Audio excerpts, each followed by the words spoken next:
नमस्कार बच्चों, स्वागत है आप सबको स्टडी टाइम यूट्यूब चैनल पर। बच्चों, इस वीडियो के माध्यम से कक्षा 8 क्लास का जो आपका 8 चैप्टर है किसका, हिस्ट्री का जो 8 चैप्टर है इतिहास का, उसका प्रश्न उत्तर इस वीडियो के माध्यम से बताने वाले हैं। तो वीडियो को ध्यान से देखिएगा। अगर कोई भी क्वेश्चन में आपको कहीं प्रॉब्लम होता है या नहीं समझ में आता है तो आप कमेंट जरूर कीजिएगा। आपका कमेंट का मैं रिप्लाई देने का प्रयास करूँगा। तो चलिए देखते हैं कि 8वां चैप्टर जो है 8 चैप्टर, उसमें हमें क्या बताया जा रहा है। देखिए, कहा जाता है 8 चैप्टर हमारा है महिलाओं की स्थिति में सुधार। यानी कि हमारे देश में अगर देखा जाए तो महिलाओं को क्या बोल सकते हैं, बहुत ज़्यादा शोषण किया गया महिलाओं को। ठीक है, जैसे कि उन्हें शिक्षा नहीं दिया गया है, उन्हें अशिक्षित रखा गया है, बहुत ऐसी चीज़ है। पहले सती प्रथा युद्ध था, बाल विवाह था, तो सब महिलाओं के साथ बहुत ज़्यादा जो है सो अत्याचार हुआ। तो उनके महिलाओं की स्थिति में क्या सुधार हुआ ये समझिएगा। देखिए, हमारा अभ्यास का फर्स्ट प्रश्न है जो कहता है रिक्त स्थानों की पूर्ति कीजिए। तो देखिए, कहा जाता है रिक्त स्थानों की पूर्ति कीजिए। कहा जाता है सती प्रथा का प्रथम प्रमाण। अगर सती प्रथा सती प्रथा क्या था पहले आप जानते हैं? अगर सती प्रथा के बारे में नहीं जानते तो एक्सप्लेन वीडियो आपको वीडियो के डिस्क्रिप्शन में मिल जाएगा, आप वहां से देख लीजिएगा।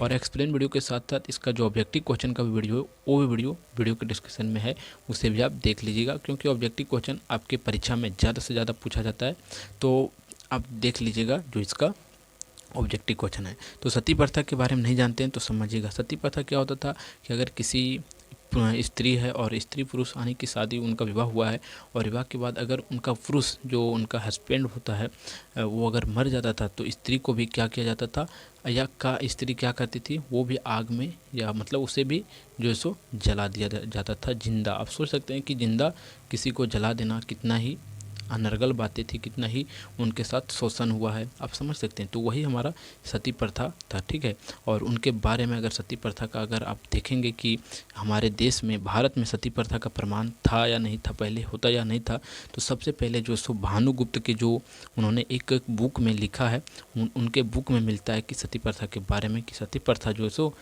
हम लोग का देश में होता था। ठीक है, वहीं प्रमाण मिलता है। यही कहा जाता है कि भानुगुप्त के अभिलेख में मिलता है, कि जो उसमें लिखे थे। अब इसका खा नंबर का कहा जाता है विधवा पूर्ण विवाह के लिए ईश्वर चंद्र विद्यासागर काफ़ी मेहनत करते थे। यानी कि जो व्यक्ति यानी कि जो स्त्री रहती थी, अगर वो वैवाहिक हो जाती थी यानी कि उनका पति मर जाता था, जैसे कि किसी कारणवश, तो वो विधवा हो जाती थी। और तो उनके लिए जो सो ईश्वर चंद्र विद्यासागर जो थे, उन्होंने जो सो बहुत ही मेहनत किया कि आप लोग जो सो शादी कर लीजिए। उन्होंने शादी इसलिए करना मतलब विधवा होने के बाद शादी उन्हें इसलिए करने के लिए मतलब वो लोग प्रोत्साहित किए क्योंकि फिर उन्हें जो सो समाज में अधिकार मिल जाए, फिर उन्हें लोग अच्छे दृष्टि से देख पाएँ। अभी भी अगर आप देखते हैं कि जो व्यक्ति विधवा हो जाती है, जो लेडीज़, उसे लोग अच्छी दृष्टि से नहीं देखते हैं, अच्छे नज़र से नहीं देखते हैं, उनके बारे में बहुत ही तरह के मन में गलत विचार सोचते हैं। ठीक है, तो ऐसा हमें नहीं सोचना चाहिए। तो उनके बारे में अगर सबसे पहले देखा जाए तो ईश्वर चंद्र विद्यासागर जी जो है, उन्होंने सबसे पहले जो सो मतलब पूर्ण विवाह करने के बारे में जो सो लोगों को प्रोत्साहित किया और काफ़ी मेहनत की। अब अगला है, देखिए एक एक क्वेश्चन को मैं पूरा एक्सप्लेन करके बताऊँगा आपको, और एक्सप्लेन में आपको कहीं भी कमी नहीं होने दूंगा। तो थोड़ा सा वीडियो लंबा बनता है, तो वीडियो को आप लास्ट तक देखिएगा, और लास्ट तक देखने के बाद पूरा तरह से आप इस वीडियो का निचोड़ जो आपको है वो पूरा तरह से मिल जाएगा। तो अगर आपको वीडियो अच्छा लग रहा है तो आप क्या कीजिए, वीडियो को लाइक कर दीजिए, और अगर आप हमारे चैनल पर नए हैं तो चैनल को क्या कीजिए कि सब्सक्राइब कर दीजिए। ठीक है, क्योंकि इसी प्रकार का वीडियो हम इस चैनल पर ज़्यादा से ज़्यादा अपलोड करते हैं। अब देखिए अगला है, कहा जाता है भारतीय महिलाओं का विश्वविद्यालयों में प्रवेश 1980 के दशक में हुआ था। यानी कि जो भारत की महिलाएं हैं उन्हें सबसे पहले पढ़ने का छूट या पढ़ने दिया गया कब, 1880 ईस्वी में। ठीक है, अगला है, उसके पहले महिलाओं को नहीं पढ़ने दिया जा रहा था। ठीक है, यानी कि उन्हें अशिक्षित रखा जाता था।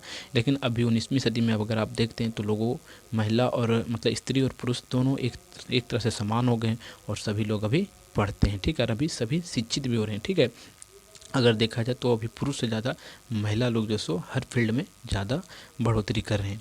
अगला है, भोपाल की बेगमों ने अलीगढ़ में लड़कियों की शिक्षा के लिए विश्वविद्यालय खोले। जो भारत के मतलब भोपाल की जो बेगम थी, उन्होंने क्या किया, अलीगढ़ में जो सो क्या किया, भोपाल के अलीगढ़ में उन्होंने महिला के लिए, लड़कियों के लिए जो सो क्या किया कि एक स्कूल खोला, विद्यालय खोला, और वहाँ महिला सब पढ़ती थी।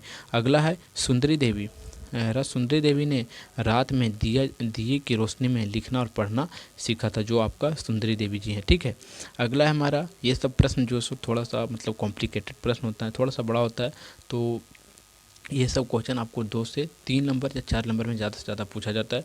तो ये सब क्वेश्चन को आप ज़्यादा से ज़्यादा ध्यान दीजिएगा और आज करने का प्रयास कीजिएगा। ठीक है, तो देखिए क्या कहा जाता है प्रश्न में, कहा जाता है विलियम वेंकिट ने सबसे पहले सती प्रथा को रोकने के लिए किन लोगों ने प्रयास किया था। यानी कि जो विलियम वेंकिट थे, यानी कि हमारे देश में जो ब्रिटिश लोग आए थे, उन्होंने भी क्या किया कि सती प्रथा को रोकने का प्रयास किया। सती प्रथा अर्थात जो पुरुष के साथ महिला, जो जिसका पुरुष पति मर जाता था उसके साथ वो जल जाते थे, वही जो सो सती प्रथा था।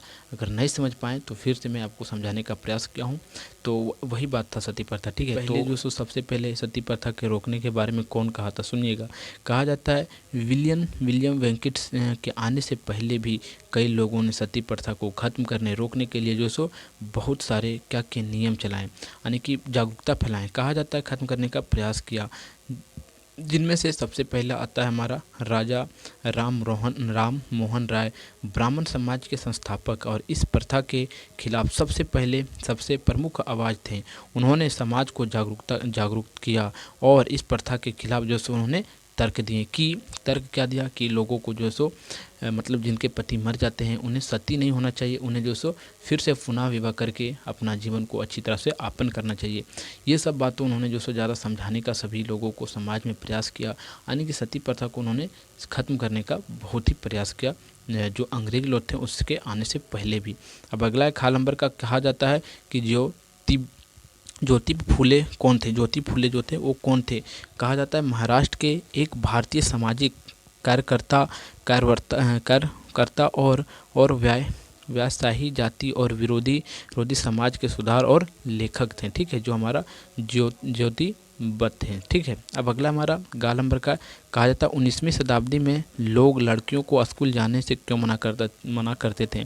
कि अगर 19वीं सदी में अगर देखा जाए तो लोगों जो सो अपने बच्चों को, यानी कि लड़कियों को स्कूल जाने से मना कर रहे थे। क्यों, कहा जाता है 19वीं सदी में बालिकाओं की शिक्षा इतनी अनिवार्य नहीं थी। इनमें से कुछ अपनी काम मजदूरों के कारण लड़कियों को शिक्षित नहीं करना चाहते थे। और अगला कहा जाता है केवल लड़कों को शिक्षित करने के लिए विश्वास करते थे ताकि वह पैसा कमा सके। कौन, लड़का। लेकिन ऐसे नहीं, लोग ऐसे सोचते थे कि लड़की जो सो आगे पढ़ लिख कर पैसा नहीं कमा सकती, इसलिए उन्हें शिक्षित करना नहीं चाहते थे। ठीक है, लेकिन लड़कों को इसलिए शिक्षित करने चाहते थे कि पैसा आगे कमा के दे सके, कहने का अर्थ ये बनता है। फिर आगे कहा जाता है या उनके लिए लाभ होगा, और उनमें से कुछ अपने बच्चों को उनके लिंग के भेदभाव भी करते थे कि तुम स्त्री हो या आप पुरुष हो, यानी कि लड़का और लड़की में उन्हें भेदभाव करके शिक्षा नहीं दिया जाता था। लड़कियों को नहीं दिया जाता था और लड़कों को शिक्षा दिया जाता था, यानी कि उन्हें स्कूल पढ़ने के लिए भेजा जाता था और लड़कियों को नहीं। अब अगला है हमारा घ नंबर का, कहा जाता है केशव चंद्र सेन ने बाल विवाह को रोकने के लिए क्या प्रयास किए और बाल विवाह रोकने के पीछे उनका क्या उद्देश्य था। जो केशव चंद्र सेन जी थे, उन्होंने बाल विवाह को रोकने के लिए बहुत ज़्यादा प्रयास किया और बाल विवाह रोकने के पीछे उनका क्या कारण था, समझिएगा। कहा जाता है केशव चंद्र ने बाल विवाह को रोकने के लिए समाज में जागरूकता फैलाएं, और अगला कहा जाता है शिक्षा को बढ़ावा देने का प्रयास किया, और उनका उद्देश्य बालिकाओं को शिक्षा प्रदान करना और स्वतंत्रता से जीने का अवसर दिलाना। उन्होंने बाल विवाह को निंदा की और इनके खिलाफ आंदोलन किया। कौन, जो हमारा केशव चंद्र सेन जी थे, उन्होंने बाल विवाह को रोकने का भरपूर प्रयास किया। और बाल विवाह से लोगों को क्या होता है कि ज़िंदगी खराब होती है, उन्हें समय पर उनका शादी नहीं होता तो पूरा तरह से मैच्योर नहीं हो पाते हैं, जिसके कारण से उनका दैनिक जीवन जो सो खराब हो जाता है। अगर देखा जाए तो बाल विवाह बहुत ही गलत था। ठीक है, और उनके बारे में वो जो सो आंदोलन भी किए और सख्त उस पर जो सो उन्होंने निंदा भी किया। अब अगला हमारा आता है क्वेश्चन, चर्चा कीजिए में थोड़ा सा बड़ा प्रश्न होते हैं, तो इसका आंसर भी थोड़ा सा लंबा होगा। ठीक है, तो समझिएगा। लेकिन आपको समझने में कहीं भी दिक्कत होता है तो आप कमेंट कीजिए। ठीक है, और कहीं भी आपको दिक्कत होगा भी नहीं, क्योंकि मैं बहुत अच्छे से प्रयास करके आपको समझाने का प्रयास कर रहा हूँ। ठीक है, देखिए अगला आता है सती प्रथा रोकने के लिए राजा राम मोहन राय के द्वारा क्या क्या प्रयास किए। यानी कि जो सती प्रथा जो हुआ था, लोग सती प्रथा हो जाते थे अपने पति के साथ, मतलब वो भी उसी में सती हो जाते थे तो उन्हें रोकने के लिए जो राजा हमारा था राम मोहन राय जो थे, उन्होंने क्या क्या प्रयास किए समझिएगा। और यहाँ लिखा गया आंसर में समझिएगा। कहा जाता है राजा राम मोहन राय ने सती प्रथा समाप्त करने के लिए कई प्रयास किए, जिसमें से कुछ शामिल है लेखन और भाषण लिख कर, यानी कि जिस तरह भी अगर आप देखते हैं कि प्रचार कर यूट्यूब पर, फेसबुक पर कहीं भी प्रचार करके लोग क्या करते हैं, अपनी कंपनी को बढ़ावा देते हैं, अपने प्रोडक्ट को खरीदना मतलब क्या करते हैं, ज़्यादा परचेज करवाते हैं। तो उसी प्रकार से उन्होंने क्या किया, लेखन के द्वारा, भाषण कर करके मतलब उन्होंने क्या किया कि सती प्रथा को नहीं कीजिए, इस प्रकार के उन्होंने समझाया। फिर कानूनी प्रयास किया, कानून के जरिए कि कुछ कानून बना दिया उन्होंने, और उन्होंने कहा कि अगर कोई सती प्रथा करता है तो उसे कानूनी कार्रवाई किया जाएगा। फिर आगे कहा जाता है लेखन और सामाजिक जागरूकता फैलाया। और अगला है विधवा पूर्ण विवाह का समर्थन, यानी कि विधवा को, जो व्यक्ति विधवा हो जाती थी उन्हें पूर्ण विवाह करवाने जाने लगा, क्योंकि आप पूर्ण विवाह कर लीजिए तो क्या होगा कि आपको सती प्रथा होने का जो सो मतलब क्या बोल सकते हैं, नहीं पड़ेगा।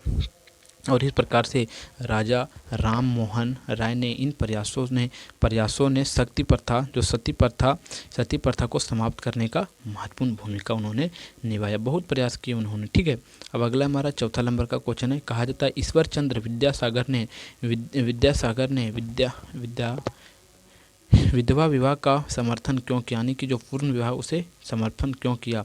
अगला कहा जाता है उन्होंने स्वयं क्यों अनिवार्य और प्रस्तुत किया। कहा जाता है ईश्वर चंद्र विद्यासागर ने विधवा विवाह का समर्थन इसलिए किया क्योंकि वे विधवाओं के जीवन में सुधार चाहते थे, ठीक है। और अगला है उन्हें समाज में सम्मान और अधिकार दिलाना चाहते थे। उन्होंने विधवा विवाह को वैध करने के लिए अनिवार्य अधिनियम चलाया और यह एक याचिका दी। और आगे कहा जाता है अंततः 1856 में विधवा पूर्ण विवाह अधिनियम पारित करवाया और उन्होंने स्वयं विधवा विवाह किया और एक आदर्श स्थापित किया। कहने का अर्थ ये बनता है कि जो व्यक्ति विधवा हो जाते हैं, अगर फिर से वो पुनः विवाह कर लेते हैं तो उनका जो जीवन है फिर से उसी तरह से खुशहाल हो जाता है। लेकिन अगर वो सती हो जाते थे तो फिर उनका मृत्यु हो जाता था, जिसके कारण से ये पूरा तरह से गलत था। लेकिन पूर्ण विवाह हो जाता है तो लोग फिर से अपना ज़िंदगी जो सो खुशहाल जीने लगते हैं, ठीक है। तो पूर्ण विवाह होना ही अच्छी बात होती है, यानी कि सती होना अच्छी बात नहीं होता है।